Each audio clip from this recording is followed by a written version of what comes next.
ہم اپنے نبی پاک سے یوں پیار کریں گے.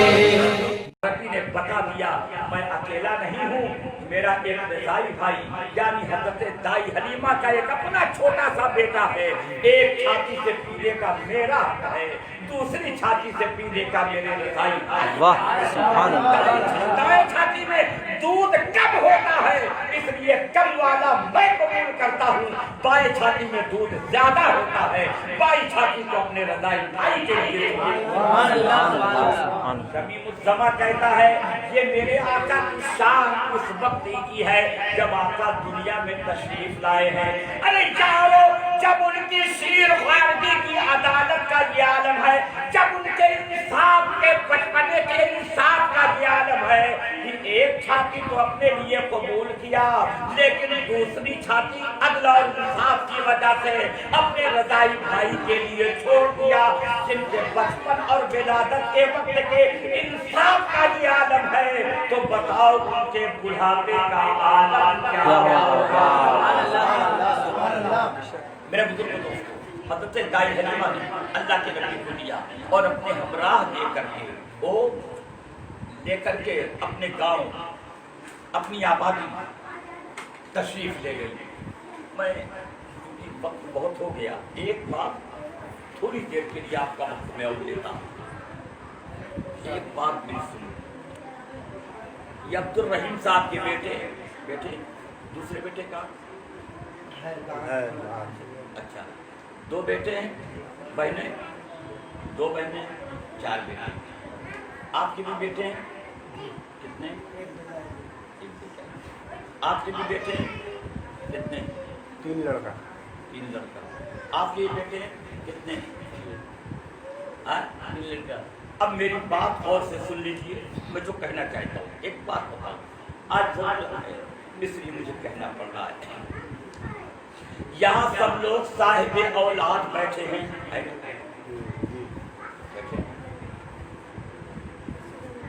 اللہ کے پیارے رسول کو حضرت دائی حلیمہ نے دودھ پلایا تو دودھ پلانے والی وہ ماں ہے نا، ان کو رضائی ماں کہتے ہیں. رضائی ماں، دودھ پلانے والی ماں. اپنی ماں تو نہیں کہ اپنی ماں ان کی اپنی ماں کون ہے؟ حضرت بی بی آمینہ. کون ہے؟ زور سے بولو. آمینہ. ان کی اپنی ماں کون ہے؟ حضرت بی بی آمینہ. وہ اپنے پیارے رسول کی ماں اور باپ کا نام ضرور یاد رکھیے. باپ کا نام عبداللہ، حضرت عبداللہ. کیا نام؟ عبداللہ. کیا نام؟ عبداللہ. حضرت عبداللہ. دادا کا نام حضرت عبدالمطلب. حضرت عبدالمطلب. میں جو کہنا چاہتا ہوں، حضرت بی بی آمینہ اپنی ماں، میرے آقا کا بچپنا 6 سال کی عمر تھی، ان کا بھی وصال ہو گیا، اپنی ماں بھی نہیں رہی، بچپن بھی انتقال ہو گیا. حضرت دائی حلیمہ نے دودھ پلایا رضائی باغی. ایک مرتبہ آقا دوجہاں صحابہ کرام کے نورانی جھرمٹ میں جلوہ فرما تھا. جسے مجمع بیٹھا ہے ہم آپ کے سامنے، اللہ کے نبی کے صحابہ بیٹھے ہوئے تھے. میرے آقا جلوہ فرما تھے. ایک خاتون آئی، میرے آقا نے نظر ڈالی، آقا کی نگاہیں چمک گئی. سبحان اللہ. یعنی خوشیوں کی بو آئی ہے نا. عورت آئی، اللہ کے نبی کے قریب آئی. جیسے میرے آقا قریب وہ خاتون آئی، میرے آقا کھڑے ہو گئے. اللہ کے نبی کھڑے ہو گئے اور میرے آقا کے گوش مقدس پر جو چادر نور تھی، اللہ کے پیارے رسول نے اپنے کندھے مبارک سے چادر کو اتارا، زمین پر بچھا دیا. آنے والی خاتون سے کہا تشریف رکھتے ہیں. چادر مصطفیٰ پر نبی کونین کی چادر نور پر آنے والی خاتون بیٹھ صحابہ حیران، یہ کون سی خاتون ہے؟ دیکھنے میں دیہاتی معلوم پڑتی ہے، اور ہے جس کے لیے نبی کھڑے ہو گئے اور اپنی چادر انور کو ان کے لیے زمین پر بچھا دیا. اور آنے والی اس خاتون کو اللہ کے نبی نے اپنے اس چادر تطہیر پر بٹھا دیا. وہ خاتون پیار کرے لہجے میں مصطفیٰ جان عالم سے کچھ گفتگو کی. اللہ کے پیارے رسول نے بہت محبت کے ساتھ ان سے گفتگو فرمائی. پھر تھوڑی دیر کے بعد وہ خاتون اٹھی اور وہاں سے گئی.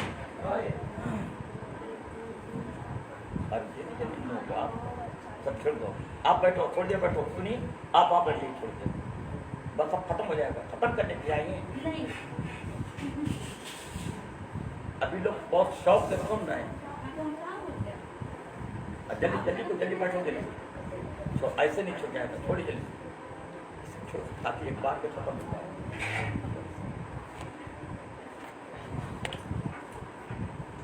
بیٹھ جاؤ, بیٹھ جاؤ. اب غور سے سن لیجیے میری بات. آنے والی خاتون, آپ ارے سنیے ادھر سب لوگ غور سے. آنے والی وہ خاتون نبی کونین کی چادر نور پر بیٹھی ہوئی تب ہوئی. تھوڑی دیر کے بعد وہ چلی گئی. جب وہ گئی تو صحابہ عرض کرتے ہیں یا رسول اللہ, آنے والی خاتون کون تھی؟ یہ عورت جو آئی اور آپ نے ان کا اس قدر احترام کیا کہ آپ کھڑے ہو گئے, بہت محبت سے ان سے گفتگو کی, اپنی چادر نور پر ان کو بٹھایا. وہ آنے والی عورت کون تھی؟ تو میرے آقا نے فرمایا, اللہ کے نبی نے فرمایا, اے میرے صحابہ سنو, وہ آنے والی خاتون میری رضائی ماں حضرت دائی حلیمہ تھی, جنہوں نے مجھے دودھ پلایا ہے. شبیب الزما کہتا ہے حقیقی ماں نہیں ہے, یہ رضائی ماں ہے. جب رضائی ماں کے احترام کا یہ عالم ہے تو بتاؤ اپنی حقیقی ماں کے احترام کا عالم کیا ہے؟ نعرے تکبیر, نعرے تکبیر, نعرے رسالت, نعرے رسالت, دستے میلاد النبی. سبحان اللہ. باتیں غور سے سنو اور اپنے ذہن اور دل میں اور دماغ میں ان باتوں کو بٹھا لو. اللہ کے نبی نے اپنی رضائی ماں کا اس قدر احترام فرمایا ہے تو سوچو کہ حقیقی ماں کا احترام کیسا ہوگا. لیکن آج میں نے آج کے ماحول کی وجہ سے یہ مضمون سامنے رکھا ہے. آج ہمارے نوجوانوں کا کیا حال ہے, اپنی ماں کی کتنی قدر ہے لگے. اے بابو ہٹاؤ کو نیچے کرو. آج ہمارا کیا حال ہے اور ہمارے نوجوانوں کا کیا حال ہے, غور سے سنیے گا. آج اپنی ماں کو ہم ڈانٹ دیتے ہیں, جھڑک دیتے ہیں, ستاتے ہیں. بیوی آ جاتی ہے تو ماں کو حقیر سمجھتے ہیں اور بیوی کے کہنے پر تو چلتے ہیں لیکن ماں کی باتوں کو ٹھکرا دیتے ہیں. بولی ہو رہا ہے, ہو رہا ہے نہیں ہو رہا ہے؟ ارے بولیے نا. ہو رہا ہے جی. اب میری باتیں سنو. آپ کتنے بڑے نمازی ہو, کتنے بڑے حاجی ہو, کتنے زکات دینے والے ہو, کتنا نیک کام کرنے والے ہو, ساری عبادتیں آپ کے منہ پر مار دی جائیں گی. جب تک آپ کی ماں راضی نہیں ہوگی, جب تک کہ آپ کے ابا آپ سے خوش نہیں ہوں گے, نہ آپ کی کوئی نماز قبول ہوگی, نہ آپ کا کوئی روزہ قبول ہوگا, نہ آپ کا کوئی حج قبول ہوگا, نہ آپ کی کوئی زکات قبول ہوگی. آپ کا کوئی بھی نیک عمل بارگاہ مولا میں قبول نہیں ہوگا. سبحان اللہ, سبحان اللہ. میرے آقا نے فرمایا ماں کے پیروں کے نیچے جنت ہے. ماں کے پیروں کے نیچے جنت ہے. زور سے بولو, ماں کے پیروں کے نیچے جنت ہے. مطلب